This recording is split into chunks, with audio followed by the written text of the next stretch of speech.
Hello viewers, in this video I'll show you how to fix Instagram Reels upload problem. Something went wrong, please try again.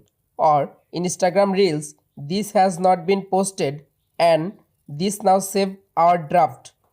Problem in Instagram. If you want to solve this problem, please follow the step. Step 1. Long press or long tap in Instagram app. Go to apps info or I button.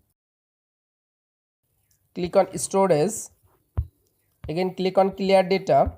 Tap on clear cache data. Go back. Open Play Store or Apps Store. Click on search. Search Instagram app. Updated Instagram application. Latest version. Step 3. Open your phone setting. Click on connection and sharing. Scroll down. Again click on reset Wi-Fi or mobile network connection. Step 4. Restart your device and again open it.